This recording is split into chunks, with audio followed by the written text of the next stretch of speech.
And what's going on, Reading My Lips people? We are back. What is this? What? Yes, ladies and gentlemen, I have a new mic set up. I think it's pretty dope. Let me know if the area it's in is fine. Like is it blocking too much of my face or anything? See, I'm yanging it out. Yeah, let me know if this is, blocking my face or anything, or what you guys think of the setup. I'm yanging it out. You know what I mean? Look, first and foremost, before I even get into this video, I just need to say thank you.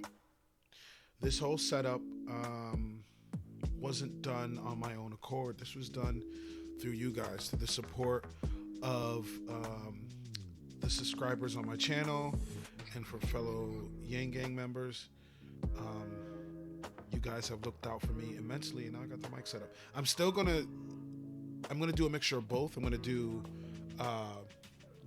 videos for you here like this, like I'm doing right now, and I'm also going to do videos on my video camera like the ones you've been seeing before. And what I'm using is, so I have the mic set up perfect. Beautiful. What I need now is a better webcam, because this isn't bad. It's not a bad webcam, but I definitely need a better webcam. And then the video camera I'm using, I'll actually show you guys, is this. It's a Canon EOS. Now, it's not bad. When I first got this thing, it was pretty dope, and it's been a couple years now. But it's definitely time for an upgrade. I've had some of my Yang Gang members asking if I'm recording on a potato. So no, it's not a potato. It's this. And look, it's not bad. It's not what I really need is like a $1,200 or $1,300 camera, if we're being honest. I forget how much this one was at the time, because again, it's been some years, but it wasn't over $1,000 for sure. I don't think it was past 500. So yeah, thank you guys so much for looking out. I appreciate you.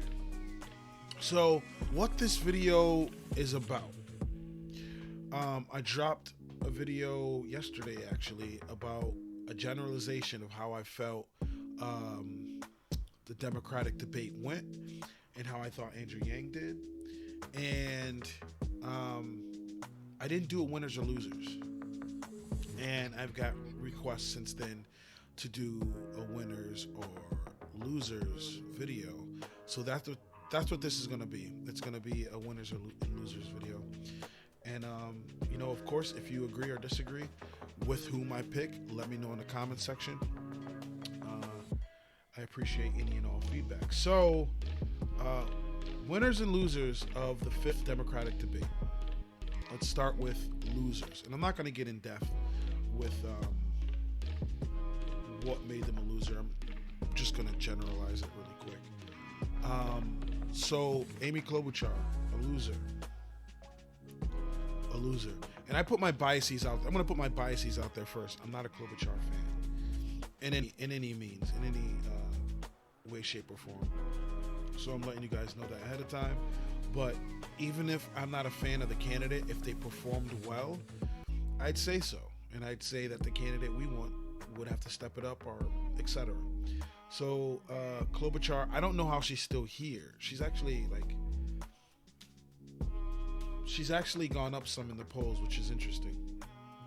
But she needs to go. She's a loser. Cory Booker, winner. I think I said in my last video, the more I see of him, the more I like him. And when he first came out, I wasn't a fan in the least bit, at all.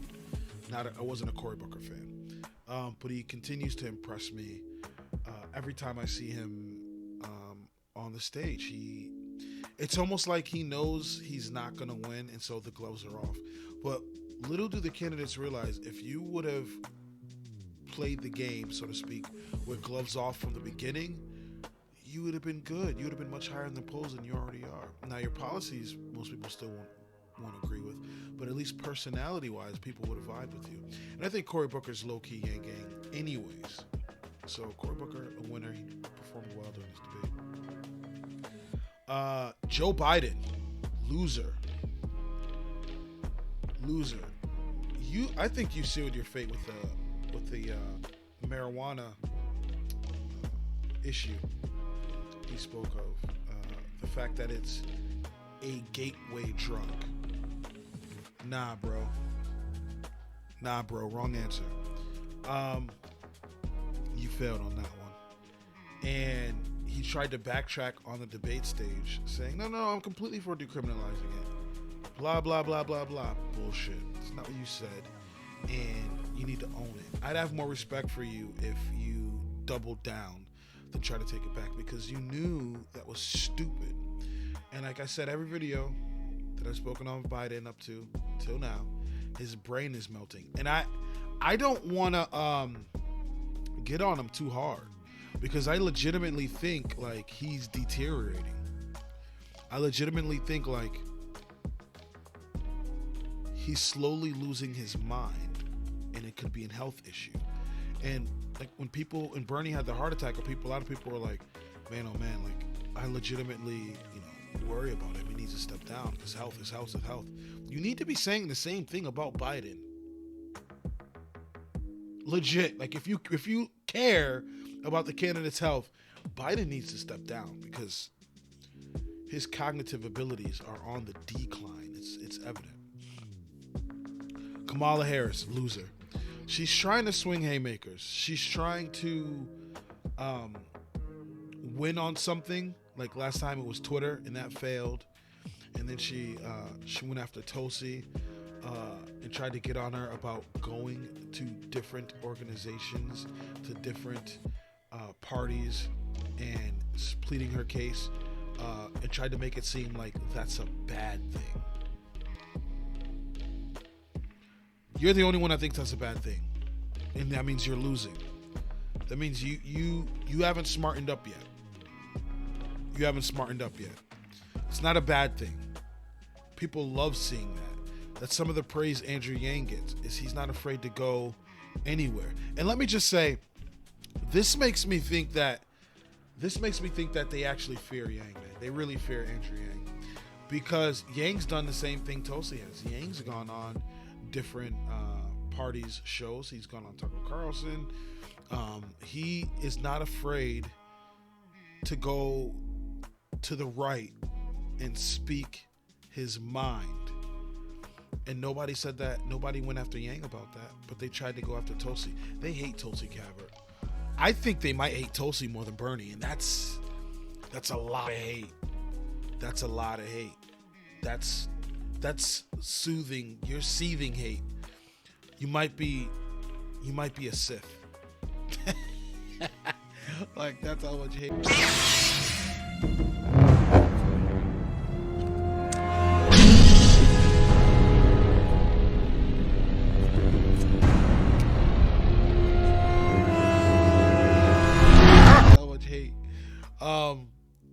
But yeah, Kamala Harris, you tried. She shot it. She threw her shot and she failed. She missed. So you're a loser and you need to drop out. Tom Steyer, I mean, he's a loser too. He shouldn't. I don't understand why he's running. I don't get it. It's really weird. You're not going to defeat Donald Trump. So why are you in this race?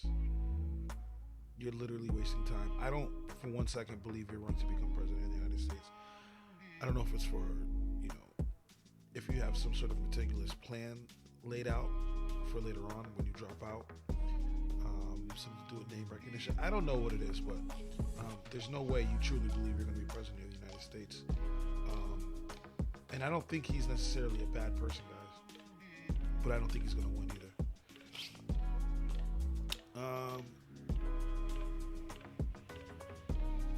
Elizabeth Warren, neutral. I don't think she lost. I don't think she won. Which, in her case, would make her, I guess, essentially a winner because she didn't get knocked down a peg. Elizabeth Warren just existed. You know what I mean? She was just there. She didn't stand out, but she didn't do horrible either. she sort of flatlined. You know what I mean? She was just Warren. I'm just Warren. I'm just here. So yeah, she wasn't a winner or a loser, which is not a good thing. You need to knock her down some pegs. Tulsi Gabbard, obviously a winner. Tulsi Gabbard did amazing. Listen, man, I always say it's like Tulsi Gabbard is in the race to say what the other Democrats are afraid to say, namely, Bernie and Warren and Andrew. Tulsi will go a lot farther than they will. No fucks given. It's like she's in there to be like, oh, you guys want to say it? You don't? Okay, I got you. I'll say it. A lot of respect for that woman. And that's why she's always been in my top 3. My top 3 has always been Yang, Bernie, Tulsi. They've always, whether, the spots shifted as to who was first, second, third, they've shifted continuously before. But Tulsi Gabbard's always been in my top 3. And I think she would eviscerate Donald Trump. And she never she never breaks, man. She laughs at the hypocrisy and the idiocracy of her opponents. And she is how a politician should be running right now, gloves off, without getting so nasty that it's the yuck face. She gets on your ass without making it petty or yucky. You know what I mean? Tulsi Gabbard definitely was a winner.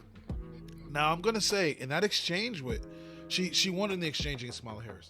In the exchange with Pete Buttigieg, people are saying she won.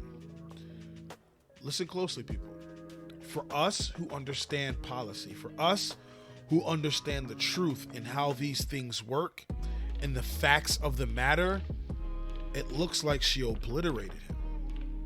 But for the average voter who doesn't know the facts, who doesn't know any better, who is strictly going off of what these candidates are telling them on stage, it looks like it was even. I've had people that aren't into politics that watched it. I had them watch it. It looks even. They didn't pick a winner. For everybody that's knee deep into politics, it looked like Tulsi won. So that's really important. You got to remember, not everybody is politically savvy as we are. Not everybody is, as politically studious as we are. So we know what he said. We know what he said about Mexico. He said it. But to the average voter, they don't know the truth, and they just have to go off of what they're saying on stage.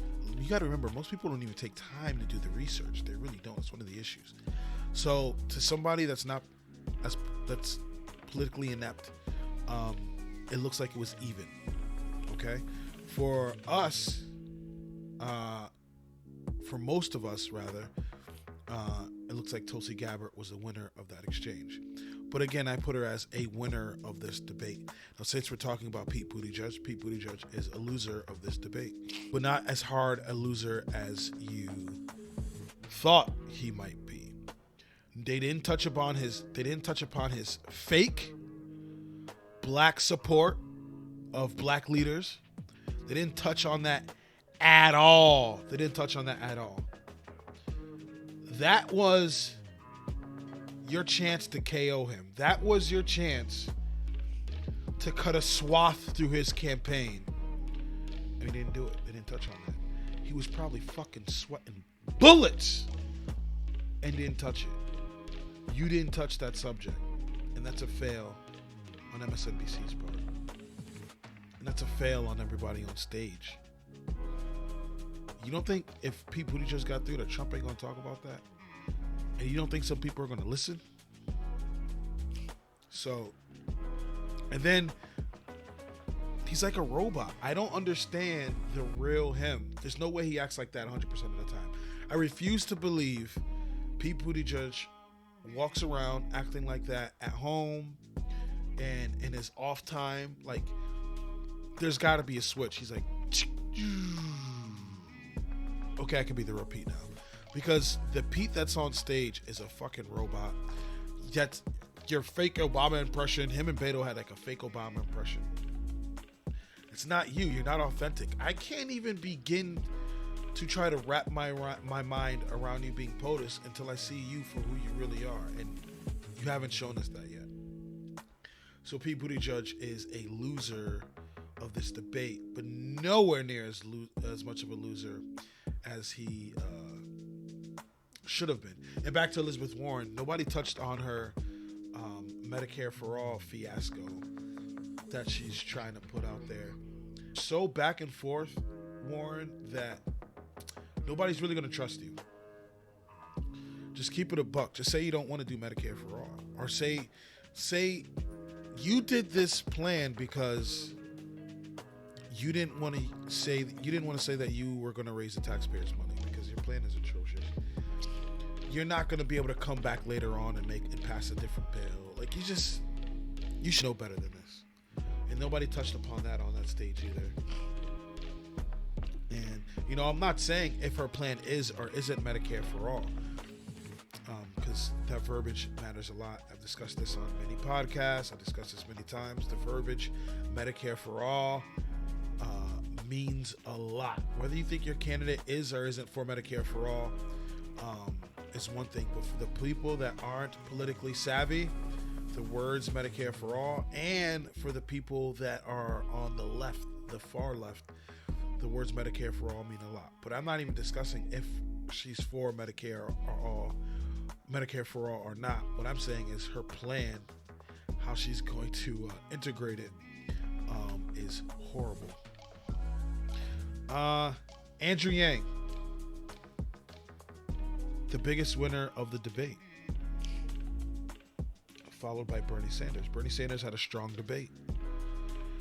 He didn't waver at all. People paid attention when he listened, and he had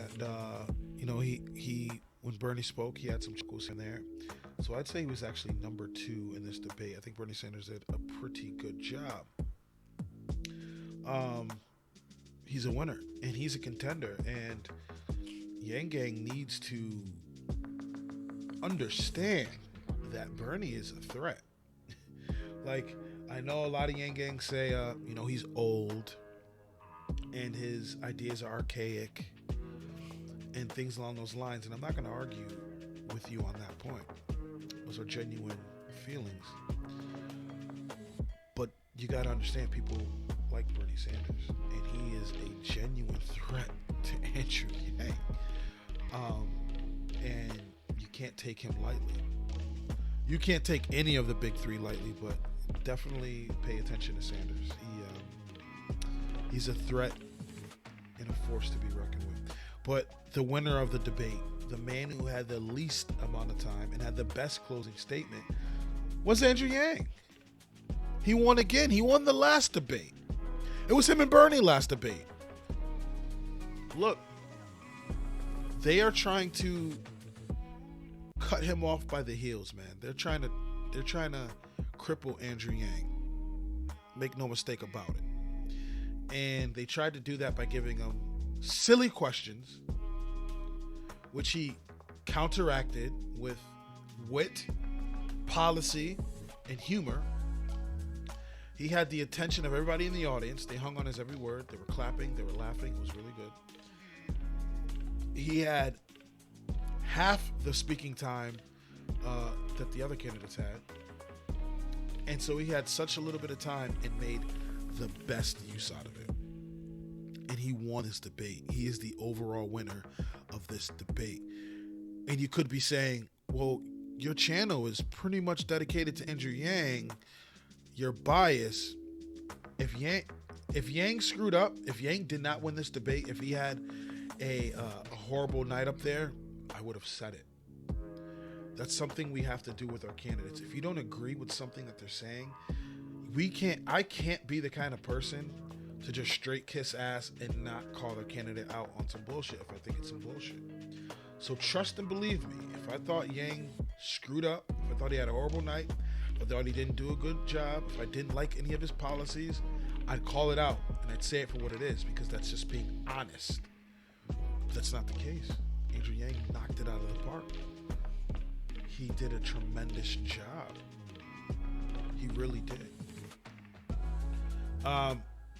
Is there? That's it. There's no reason to speak on anything or anybody else. Those are the people that are relevant, in my opinion. And some of those people also need to just drop out. So this video is already going on, 20 minutes? So yeah, I just wanted to give you the winners and losers. Nothing crazy. You guys had asked me to do it. And so I did. Ask and you shall receive. So yeah, again, let me know in the comment section what you think of this setup. If you like this, I'll continue to do more like these. And if you like me using the video camera, I'll continue to do more on the video camera. But before this video closes, I have some fantastic news. So on the screen above, not being rude, I just have to read this for everyone. About the $50,000 contest for Yang we were trying to hit. We hit it. We actually hit it, I want to say 2 days ago. So this is from Tom from Nerds for Yang, and I'm also going to put it on the screen so you can read along with me. But hi team, we did it. Thanks to everyone for all the hard work. In fact, we hit the 50K mark a week early. Let's see if we can get to 75K by the end of the month. And maybe Andrew's scheduler will give us an extended time slot. No promises, but Tom will definitely ask.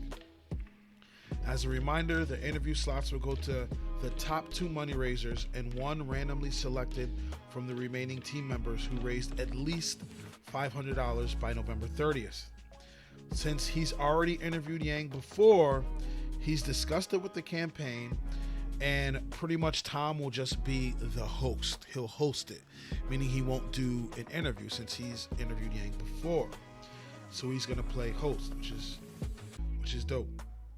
So based on the latest results, he'd be hosting for Paget and Kai, which doesn't surprise me. These two are no joke. Paget and Kai, they go hard for Yang, and from the looks of it, if it were standing right now, those two are automatically going to be interviewing Yang. So, you know, they're the top 2 interviewers.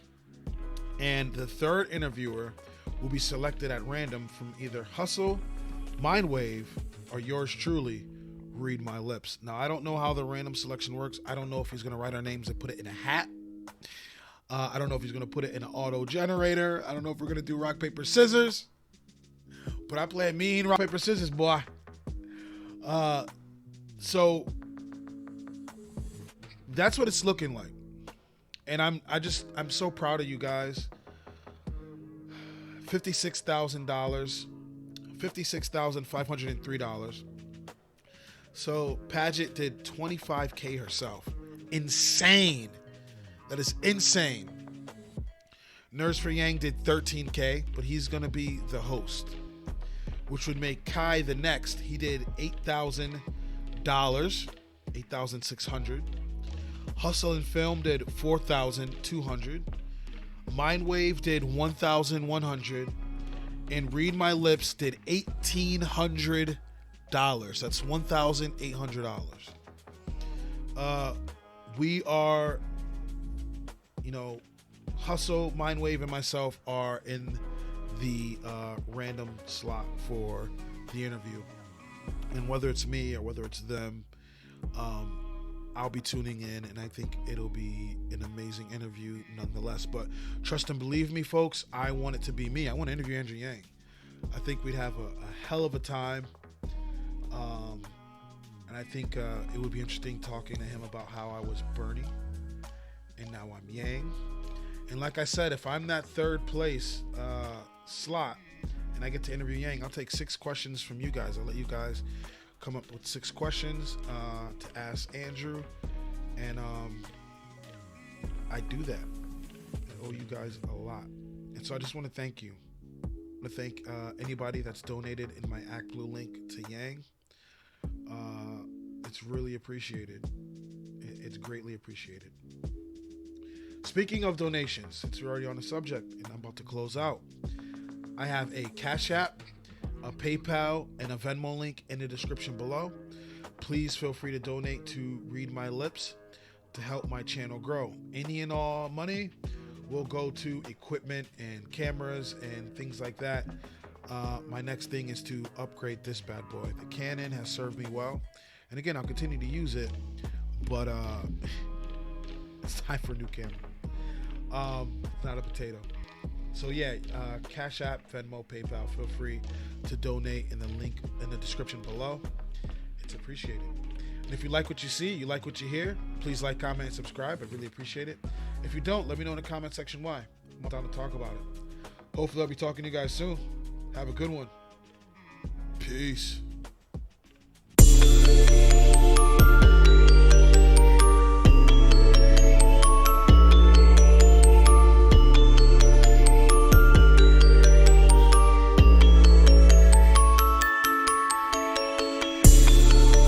My girl is in the club, yeah, we're feeling down to beat, yeah, the music on repeat, baby.